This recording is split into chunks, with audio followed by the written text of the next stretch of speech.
如果10年前呢，或20年前，我听到别人讲退休啊，那我第一个反应就是说，退休的钱够不够呢？市场会不会跌？我是不是应该住在离家人啊或孩子近一点的地方等等？但是这几年呢，因为我自己的亲身经验，还有呢，常常听到周围的朋友告诉我说他们最担心的几个问题呢，那我要跟你说一句可能会颠覆你想象的话：美国退休族最怕的，真的不是市场下跌，因为市场跌呢，它会再涨，或者是说呢，退休金它缩水了呢，我们可以再调整的生活的开销和方式来配合我们的 budget。但是有一些事情一发生是回不来的，甚至是我们无法掌控的。那今天这个影片呢，我也要跟你聊4件真正让美国退休族睡不着的事情，而且很多人都是事情发生之后才后悔。这4件事情呢，分别是配偶过世、税务问题、活太久、钱怎么传下去才不会变成了家庭战争。如果你不担心这些问题可以不用浪费时间继续看下去。但如果你从来没有想过这些问题，或者是已经开始考虑了这些事情的话呢，这部影片一定要看到最后，因为我会分享了解决办法。大家好，我是 Judy， 我的频道呢主要分享如何在美国聪明生活、安心退休、圆满传承。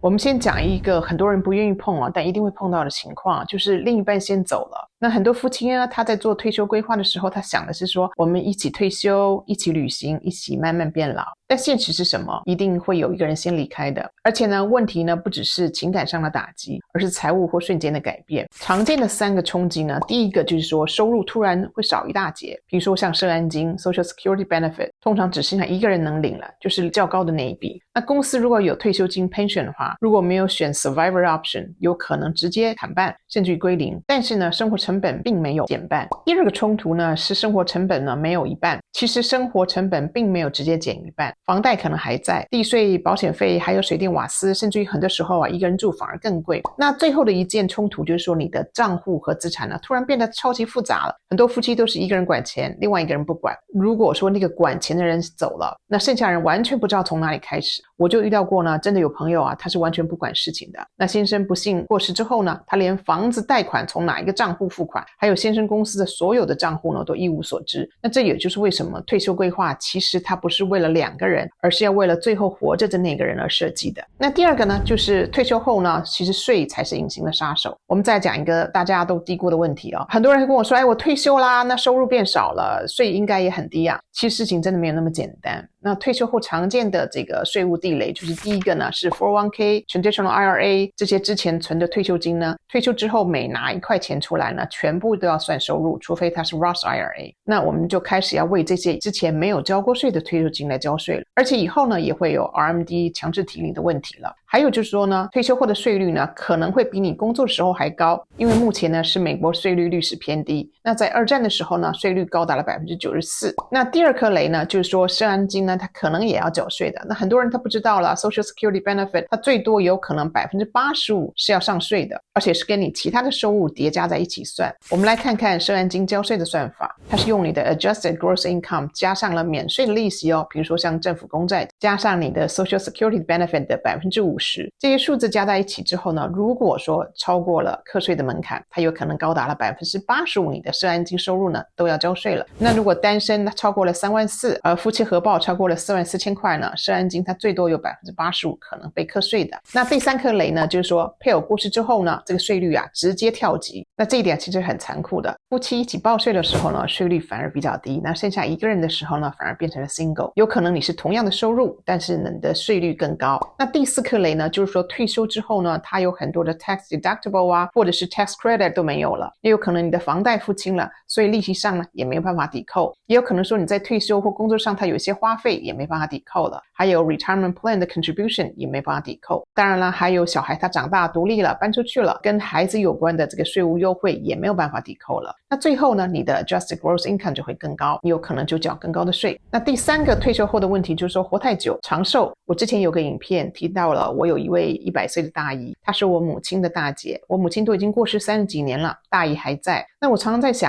如果我自己活到了100岁，我有准备吗？现在医疗进步，生活条件变好了，活得久呢其实是一件好事儿，但是在财务上呢，它是一个超级大的挑战。长寿带来了2个最主要的压力，就是第一个呢，它钱不一定能够撑到最后，通膨啦、医疗费啦、长照的费用呢，那么在美国像 nursing home assisted living home care 呢，一个月呢动辄几千块到上万的美金。而且呢 Medicare 几乎不帮你支付。那么最怕的就是人活着钱没了。我100岁的大姨，她省吃俭用了一辈子，最后被诈骗了，骗了1000多万台币。独居30几年，前几年自己摔了一跤之后呢，生活上就没有办法自理了，那剩下的这些积蓄也慢慢花光。那这些其实都是真实的故事哦，你不要觉得不可能发生在你身上。另外一个真实的例子我想分享呢，就是我在老人院做志工的时候呢，我就看到了我父亲几十年前的老战友方波波。方波波以前拥有了好几家电脑公司的，后来听说资产呢都给了孩子们，那么在家里摔了一跤之后呢，生活没办法自理，资产因为都给了孩子嘛，那这个经费也有限，所以就只好住进了离家最近的老人院。我当时看到他的时候呢，我其实都不敢相信他的情况，他连上厕所都要护士陪同，而且呢整天要抱着纸尿布，因为他住的是政府办的老人院，非常的简陋，那一个护士呢就看几十个病人，想上厕所的时候如果不想搭在纸尿布上面呢，就必须要很耐心的等着护士来帮忙，这一等很可能就是30分钟，我们一般人都等不了了，更何况是老人呢？你能想象那样的情景吗？年轻的时候啊都是意气风发的壮汉，现在老了，生活不能自理了，而钱都给了孩子了，而且呢也没有好好安排了长照的费用，只能住在简陋的政府办的这个老人院里，生活是毫无品质的。那么第二个挑战就是说认知能力的下降，那决策风险变高，那年纪大了他的判断力就变慢了，那容易做出了错误的投资决定。这个我们大家都知道的，因为像比如说诈骗集团为什么特别喜欢去找老人，因为很多时候呢他们脑筋糊涂了，